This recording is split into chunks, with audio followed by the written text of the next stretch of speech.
مولا علی نہج البلاغہ میں حدیثوں کی 4 قسم فرماتے ہیں. فرماتے ایک منافق نے حدیث بتلائی ہے اس سے مت لینا. فرمایا مومن ہے اس نے حدیث مومن نے بیان کی ہے مگر اس کا حافظہ ضعیف ہے اس سے بھی حدیث مت لینا, وہ کام کی چیز بھول گیا ہے. اچھا یہ بھی گیا. فرمایا تیسرا حدیث کا بیان کرنے والا کون ہے؟ تیسرا حدیث کا بیان کرنے والا وہ ہے جو مومن ہے, اس کا حافظہ بھی صحیح ہے مگر اس سے نہیں پتا یہ حدیث ناسخ ہے یا منسوخ ہے. جیسے قرآن کی آیتیں ناسخ بھی ہیں منسوخ بھی ہیں, حدیثیں بھی ناسخ ہوتی ہیں. مثلا امام نے کہا کہ وضو سنیوں والا کرو, علی ابن یقطین سے کہا کہ وضو کرو سنیوں والا. کیوں؟ اس کی جان خطرے میں تھی. اب ایک مومن آ کے سنا کہ بھئی امام نے خود کہا, میں نے خود سنا کہ سنیوں والا وضو کرو. اب اس نے جا کے بتایا کہ بھئی امام سے میں نے یہ سنا ہے. بھائی اسے پتا نہیں کہ یہ حکم جو تھا وقتی تھا, کہ اس کے پیچھے جاسوس لگے ہوئے تھے. ٹھیک ہے, تو اب حدیث کس سے لینی ہے؟ امام فرماتے ہیں حدیث اس سے لینا جو مومن بھی ہو, حافظہ بھی صحیح ہو, اسے یہ بھی پتا ہو کہ یہ ناسخ ہے یا منسوخ ہے. اس حدیث کو امام نے کینسل کر دیا یا یہ آخری حکم ہے. ہم اپنی مرضی سے ایک لفظ نہیں بڑھا سکتے. شریعت نبی بھی نہیں بنا سکتے. شریعت بنانا خدا کا کام. ہاں جی, شریعت پہنچانا نبی کا کام, شریعت بچانا امام کا کام. بتائیے ہمارے بھائی جو کہتے ہیں وللظالین, اس کے بعد ایک لفظ کہتے ہیں آمین. کوئی غلط جملہ دعا ہے نا, پروردگار ہمیں گمراہوں سے بچا, ہاں جو ظالین ان سے بچا. بہت اچھا جملہ ہے, اس وقت فٹ آتا ہے نا, اچھا بھی لگتا ہے آمین. مگر ہمارے ہاں کہتے ہیں کہ اگر آمین کہا تو نماز باطل. کیوں؟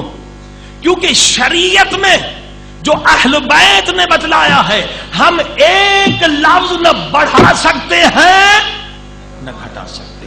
جتنا اہل بیت نے اجازت دی ہے ہم بڑھا نہیں سکتے. عزیزان گرامی, یہ بنی امیہ کی سنت پر ہم چلے جائیں گے. بتائیے اس جملے میں کیا خرابی ہے؟ کتنا اچھا جملہ ہے, الصلاۃ خیر من النوم, نماز نیند سے بہتر ہے. کتنا فٹ جملہ ہے. فجر کو وقت اٹھنا بڑا مشکل ہے نا بھائی, اس طرح سے لوگوں کو اٹھاؤ کہ بھائی نیند سے نماز بہتر ہے. ہم کیوں نہیں کہتے؟ ہم کہتے نہیں کہہ سکتے کیونکہ ایک لفظ بھی ہم کسی چیز میں نہ بڑھا سکتے ہیں اور نہ گھٹا سکتے ہیں. ڈش کی الغار, کیبل سسٹم ہے. ہاں کتنی بے غیرتی پھیلائی جا رہی ہے. ایک پروگرام ہے یہودیوں کا, ان کے نوجوانوں کو بے دین بنا دو, بے غیرت بنا دو, ان کی عورتوں کو بے شرم و بے حیا بنا دو, اور جس قوم کے نوجوان بے غیرت ہو جائیں اس قوم کو غلام بنانے میں کوئی دیر. آج بتائیے یہ اسٹیجی مولوی 5 منٹ پڑھتے ہیں کہ یہ کیا بے غیرتی ہو رہی ہے, اس کا بندوبست کریں. الحمدللہ کراچی میں بڑے شہروں میں علماء نے بات کی تو الحمدللہ شیعہ محلوں میں اب مولا علی کے نام سے چینل چل رہے ہیں. گندگی ختم ہوئی. معصومین کے نام سے چینل چل رہے ہیں, فیملی کے نام سے چینل چل رہے ہیں, مجالس ہیں, زیارتیں ہیں, اسلامی فلمیں ہیں, ایران کے 9 چینل چل رہے ہیں. جب بولے تو چیز آ گئی. بھئی برائی کو مٹانے کا طریقہ یہی ہے کہ حرام کو ہٹا کے وہاں پہ حلال رکھ دو. اب آپ نے کیبل گھر میں نہیں لگائی, بچہ جا کے دوسرے گھر میں فلم دیکھے, گمراہ ہو جائے گا. یہ اس کا حل ہے کہ آپ اپنے ہاں کیبل بنا. الحمدللہ کراچی نجفی کیسٹ والوں نے میرے ساتھ تھے سندھ کے دورے میں, کئی جگہ پر کئی شہروں میں انہوں نے اسلامی کیبل کا سسٹم شروع کر دیا, اور وہاں اسلامی چینل سب مواد وہ آپ کو دیں گے, پورے ہفتے کا مواد دیں گے. آپ اپنے شہروں میں شروع کریں, اس وبا کا مقابلہ کریں. یہ گھر گھر میں وبا پھیل رہی ہے. بے غیرتی اگر آ گئی, مولا علی فرماتے ہیں جس میں غیرت نہیں اس میں ایمان نہیں.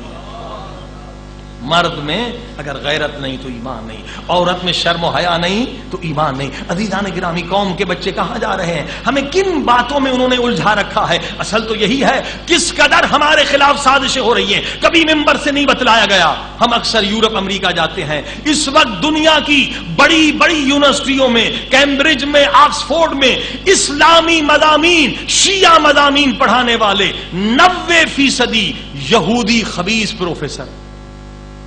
بتائیے وہ کیوں اسلامی سبجیکٹ پڑھا رہے ہیں؟ دوستی میں نہیں, دشمنی. 90% شیعہ مضمون پڑھانے والے دنیا کی یونیورسٹیوں میں کون ہیں؟ یہودی ہیں، اسلام کے خلاف مواد چھاپ رہے ہیں۔ عزیزان گرامی، الحمدللہ وہاں یہ تجربہ کیا گیا۔ اب جب ہم واپس آئے پاکستان، وہاں کے مومنین نے کہا کچھ نوجوان آگے بڑھے، پی ایچ ڈی کریں۔ اگر تجربے کے طور پر کیا گیا، اگر ہمارا ایک مومن ڈاکٹر عالم اگر آکسفورڈ میں بیٹھ جائے پی ایچ ڈی کر کے، وہاں اس کی نوکری لگ جائے، آکسفورڈ میں دنیا کے ہر ملک کا آدمی موجود ہے، ہر دنیا کے ملک کا بندہ پڑھنے آتا ہے، اگر وہ چند سال بھی وہاں کام کرے تو چند سالوں میں پوری دنیا کے ممالک میں ہزاروں کو شیعہ بنا سکتا۔ یہ تعمیری کام کون کرے؟ یہ تو اس فتنے میں ہمیں دھکیل رہے ہیں جس کا کوئی حاصل نہ ہو۔ عزیزان گرامی، ان کا امر بالمعروف سے کوئی کام نہیں، ان کا تعمیری چیزوں سے کوئی کام نہیں۔ لہذا اسی لیے میں نے عرض کیا، جب تک کہ ممبر پر متقین و صالحین نہیں آئیں گے، جب تک کہ ان فاسقوں فاجروں کے خلاف ہم جہاد نہیں کریں۔ لوگ کہتے ہیں مولوی صاحب آپ اکیلے ہیں، یہ پوری انڈسٹریز ہے، ہاں جی، یہ ذاکروں کی پوری فوج ہے، کچھ مجلسیں لے کے دیتے اس کی کمیشن ہے، واہ واہ کرتے ہیں اس کی کمیشن ہے، ہاں جی، انہوں نے گنڈے بھی پال رکھے ہیں، سب کے پاس پجاڑو گاڑیاں ہیں، آپ کے پاس موٹر سائیکل بھی نہیں ہے۔ آپ ان کے خلاف جو بات کر رہے ہیں یہ چھوڑ دیں گے؟ مجھے بھی پتا ہے نہیں چھوڑیں گے، مگر میں کیوں کہہ رہا ہوں؟ عزیزان گرامی، امر بالمعروف کی دو قسمیں ہیں، امر بالمعروف کی دو قسمیں ہیں۔ ایک بندہ وضو غلط کر رہا ہے، آپ نے جا کے اسے سمجھایا، وہ غصے میں آ کے آپ کو گالی دینے لگا، مارنے لگا، اپنا نقصان کر رہا ہے۔ اب اسلام کہتا ہے کہ آپ پہ واجب نہیں اس بندے کو دوبارہ بتائیں، ہاں جی، کیونکہ یہ امر بالمعروف کیا ہے؟ تعلیم والا ہے، سکھانے والا، ہاں جی۔ آپ اسے سکھا رہے تھے، وہ خود بدبخت بنا، چھوڑ دو اسے۔ اب واجب نہیں کہ آپ گالی کھائیں، مالی نقصان اٹھائیں، یہ بندہ غصے والے سے چھوڑ دے۔ مگر دوسرا امر بالمعروف وہ ہے جو مولا حسین جب مدینے سے نکلے ہیں نا، فرما رہے میں امر بالمعروف کرنے جا رہا ہوں، سب نے آ کے روکا، مولا یزید تیرے بچوں کو یتیم کر دیا، اصحاب نے روکا، رشتہ داروں نے روکا، امام کہہ رہے میں امر بالمعروف کرنے جا رہا ہوں۔ یہ کون سا امر بالمعروف ہے؟ عزیزان گرامی، یہ امر بالمعروف دوسرے قسم کا۔ ہاں، امام حسین کو یقین ہے کہ جانی نقصان بھی ہوگا، مالی نقصان بھی ہوگا، میرے بچے بھی یتیم ہوں گے، میری بچیاں ان کے ہاتھوں میں رسیاں لگیں گی، زینب قید خانے میں جائے گی، بازاروں سے گزرے گی، مولا کیوں امر بالمعروف کر رہے ہیں؟ چھوڑ دینا۔ نہیں نہیں، یہ چھوڑ دینے والا امر بالمعروف نہیں ہے۔ امام حسین نے کیا فرمایا؟ فرمایا یہ وہ امر بالمعروف ہے کہ علی اکبر اگر قربان ہو جائے تو ہونے دے، اگر علی اصغر کی گردن پہ تیر لگے تو لگنے دے، مگر میں جاؤں گا۔ اگر زینب کی چادر چھنے تو چھننے دے، میں جاؤں گا۔ اگر سکینہ کے تماچے لگے تو لگنے دے۔ مولا کیوں؟ امام نے فرمایا اس لیے کہ یزید حلال کو حرام کر رہا ہے، حرام کو حلال کر رہا۔ آج یہ تاجر خون حسین، یہ مقصد حسین کے قاتل منبر سے نماز کی مخالفت کر رہے۔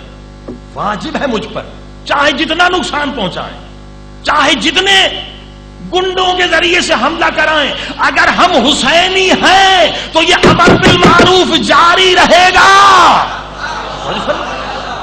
یہاں جان کی فکر نہیں، یہاں جان کی فکر نہیں کرنی ہے، یہاں مال کی فکر نہیں کرنی، یہاں عزت کی فکر نہیں، کیونکہ میری عزت حسین سے بڑی تو نہیں ہے۔ اگر اس امر بالمعروف کے لیے سکینہ تماچے کھا سکتی ہے تو ہم کیوں نہیں کھا سکتے؟ یہ آج دین کو بدل رہے ہیں، آج دین پر حملہ ہے، حلال کو حلال، حلال کو حرام، واجب کو مستحب، مستحب کو واجب۔ عزیزان گرامی، یہاں پر اپنی جان کی فکر نہیں کرنی ہے۔ اگر زینب اس امر بالمعروف کے لیے تازیانے کھا سکتی ہے تو ہماری کیا حیثیت ہے؟ ہم بھی پتھر کھائیں گے، ہم بھی درد برداشت کریں گے، مگر امر بالمعروف کریں گے۔ آج قوم کو تفرقے میں ڈال رہے ہیں، آج شیعہ کو شیعہ سے لڑا رہے ہیں۔ یہ تاجر خون حسین، یہ قاتل مقصد حسین۔